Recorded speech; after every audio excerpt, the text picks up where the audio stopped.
and subscribe. Otherwise, I might pay you guys a visit. Right, I've just watched quite a head-scratching interview with Big Baby Jarrell on the Boxing Voice. I don't know whether this is one of the Boxing Voice's usual big, long interviews and they chop it up into bits like confetti, spread it out across the internet.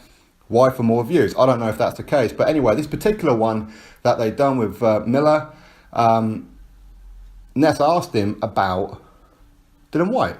Because Dillian Whyte said that Deontay Wilder, Tyson Fury, they're fighting each other when both of them had the opportunity to fight him, as in Dillian Whyte, and they turned it down.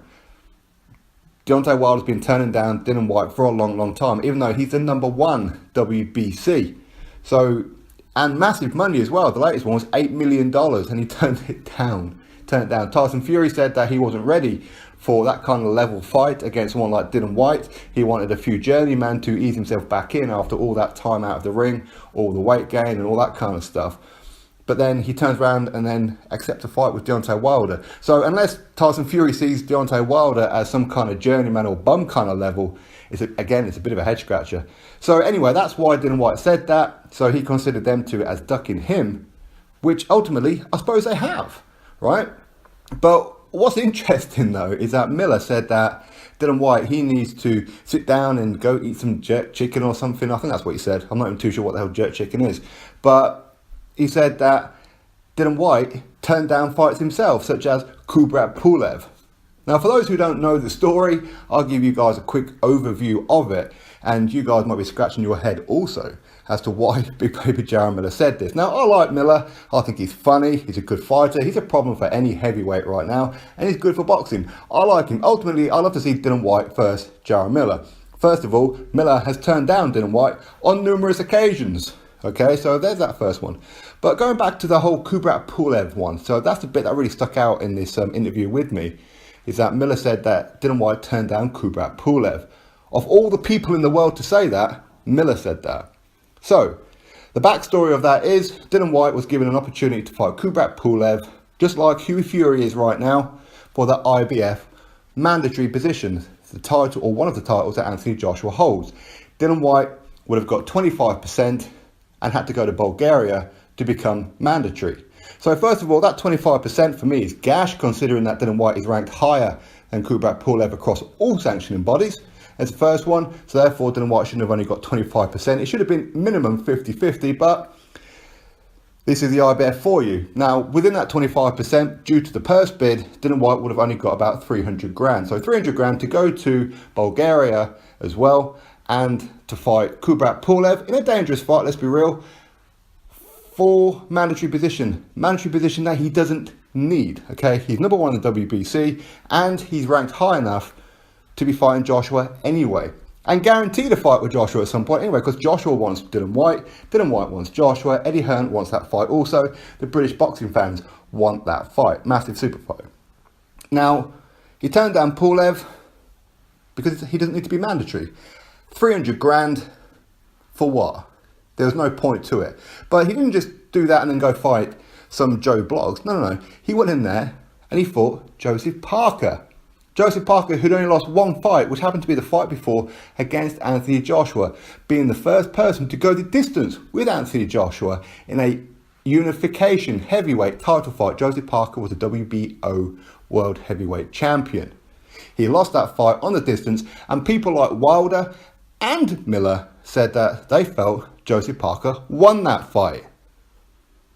So again, they have to say that Dillian Whyte did a better job on Joseph Parker than what Anthony Joshua did, right? But no matter that, Dillian Whyte made over £1 million in this fight. It was pay-per-view. It was a super fight. It was a massive fight. And one hell of a step up. More dangerous than Kubrat Pulev. Okay, so you can kind of see the reasons why Dillian Whyte would turn it down.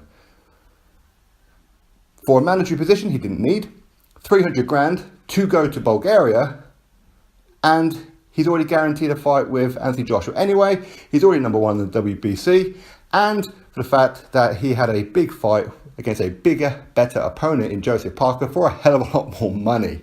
Okay, and Joseph Parker was ranked by the WBC, Kubrat Pulev was not. So what's interesting about that is that Miller said that. Miller, of all people, who had the latest opportunity to be fighting Kubrat Pulev for exactly the same, for the IBF mandatory position. Big baby Jarrell Miller turned it down, but whereas Dillian Whyte was only going to get 300 grand, Miller would have got 500,000, 500 grand to go there, because the purse bid was higher from Epic Sports and Entertainment.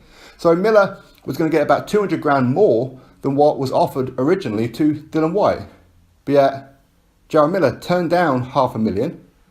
It still would have been in Bulgaria. So he turned down 500,000. He's not number one in WBC or number one anywhere else. And the fact that he's not going to be fighting somebody bigger, more dangerous than Kubrat Pulev, because he's actually going to be fighting Thomas Adamek next. Thomas Adamek, who? Right. Thomas Adamek, his best years were probably 10 years ago, to be honest, when he was at cruiserweight. That was probably his best time. So he turned down Pulev for $500,000 and to become the IBF mandatory for Joshua, a fight that Miller keeps saying he wants Joshua. I want Joshua. I want Joshua. I want to beat that English muffin, as he calls him.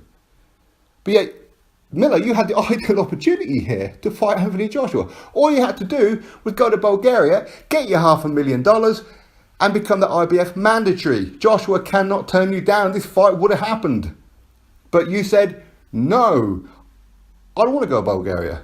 I don't want $500,000. In fact, I want to make a fraction of that to fight in Chicago against Thomas Adamek. A fight that does nothing for your career, financially or ranking-wise. Again, likewise with Miller, he calls out the WBC champion, Deontay Wilder. But yet he's not even ranked by the WBC. He should be, but he's not. But the reason that he's not is because he's not part of the WBC clean boxing program. He's not part of VADA. So again, why are you calling out Wilder? You can't have that fight. Why are you calling out Joshua when you have an opportunity to go fight Pulev to become the mandatory? It's not like you're guaranteed a fight with Joshua anyway. No. You're going to go fight Thomas Adamek. Thomas Adamek. Not only that, you are given an opportunity to fight Dillian Whyte in December time. No. I don't want Dillian Whyte, is what you said.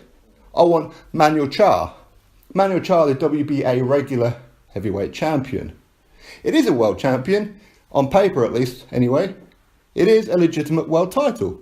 But that fight doesn't guarantee you a shot at Joshua. It doesn't. Unless the WBA call the regular and the super champion to fight together. They've been talking about it for 3 years, but have yet to do it. So Miller turning down Pulev is hell of a lot worse than what Dillian Whyte did. So it just makes me laugh that Miller said this about Dillian Whyte turning down Pulev. Of all the people in the world, he needed Pulev. He needed to become mandatory. Dillian Whyte didn't. So anyway, that is what it is. You drop your thoughts about all that. Drop them below, click that thumbs up and subscribe. Catch you all on the next video.